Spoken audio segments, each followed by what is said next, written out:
அதிசயம், ஒவ்வொன்றும் அதிசயம், ஒவ்வொன்றும் அதிசயம். ஒரே பூமிக்குள்ளே நெருப்பையும் படைத்திருக்கிறார், தண்ணீரையும் படைத்திருக்கிறார். எத்தனை விதமான படைப்புகள்! கேஸ், ஃபியூல்,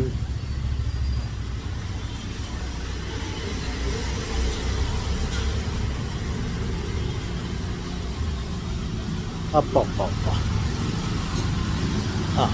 இத்தனை விதமான படைப்புகளை படைத்திருக்காரு.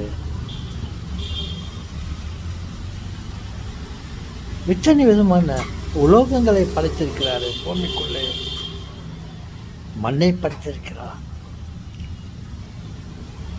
மண்ணிலே கிடைக்கும் விளைச்சல்களிலே உண்ணும் உணவை படைத்திருக்கிறார்.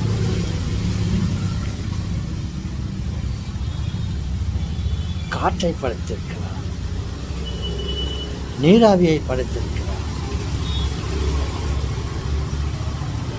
சூரியனை படைத்திருக்கிறார். சூரிய வெளிச்சத்தை பண்ணியிருக்கிறார்.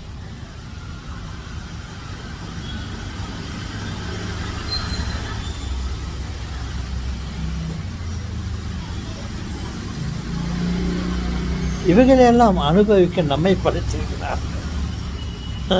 அங்கே தான் இருக்கிறது ஸ்பெஷல். இவைகள் அனைத்தையும் படைத்துவிட்டு இவைகள் அனைத்தும் உங்களுக்காக படைக்கப்பட்டன, அனுபவியுங்கள் என்று சொல்லியிருக்கிறார். நமக்கு இவைகள் எல்லாம் தேவைப்படுகிறது என்று அவருக்கு தெரிந்திருக்கிறது. பாருங்கள், தாத்தா அவரும் மனுஷன் தானே, அவரும் மனுஷனாக இருந்திருக்கிறாரு இதெல்லாம் படைக்கிறதுக்கு முன்னே. அதனால தான் நம்ம எல்லாம் அவரை மாதிரி பண்ணி இருக்காரு. அவர் மனுஷனாக இருந்ததுனால நமக்கு இதையெல்லாம் தேவைப்படுகிறது என்று அவருக்கு உதித்திருக்கிறது, தலையில் உதித்திருக்கிறது. எங்கம்மா அவருக்கு தான் உருவமே இல்லைன்றாங்க. இல்லை தாத்தா, அவருக்கு உருவம் இருக்குது, நம்மள மாதிரி தான், மனுஷனை மாதிரி தான் எடுத்துக்கிறாரு. ஆனால் கண்ணுக்கு தெரியல. உங்கள்கிட்ட தான் அவர் ஒரு முறை வந்தாருன்னு சொன்னீங்க. நீங்கள் காலையில் ரொம்ப ஒரு பிரச்சனையில் இருக்கும்போது உங்கள்கிட்ட வந்து உங்களை காப்பாற்றினார், உங்களை தூக்கி உட்கார வச்சார். அவர் மனுஷனாகத்தான் இருந்தார், திடமாக இருந்தார், கெட்டியாக இருந்தார், அழகாக இருந்தார். ஆனால் ஆவியாகவும் இருந்தார். அவரை எதை கிடைச்சது போதும், ரூமெல்லாம் காய்ச்சிட்டு இருந்துச்சு, அவரை ஆசை பிடிச்சிக்கலான்னு சொல்லிட்டு கையை பிடிச்சா ஆவியாக இருந்தார். அதே சமயத்தில் அவர் மனிதன் திடமாக காணப்பட்டார். உங்களை தூக்கி உட்கார வச்சிருக்காரு. அவருக்கு மனிதனுக்கு தேவையானது என்னென்னு தெரியாமலாம் இருந்திருக்கும்.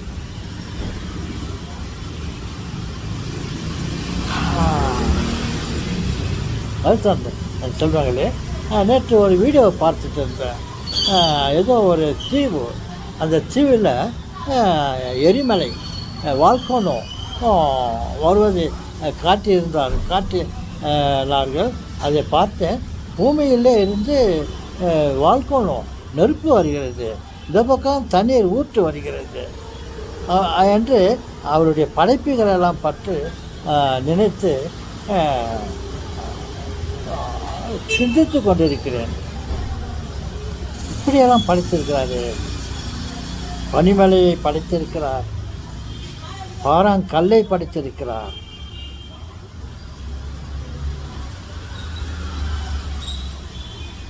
ஒவ்வொன்றாக சொல்ல போனால் நீங்கள் இந்த வீடியோவை பார்க்க மாட்டீங்களோ, என்னடா தாத்தா நிறையா பேசினே போகிறாரு.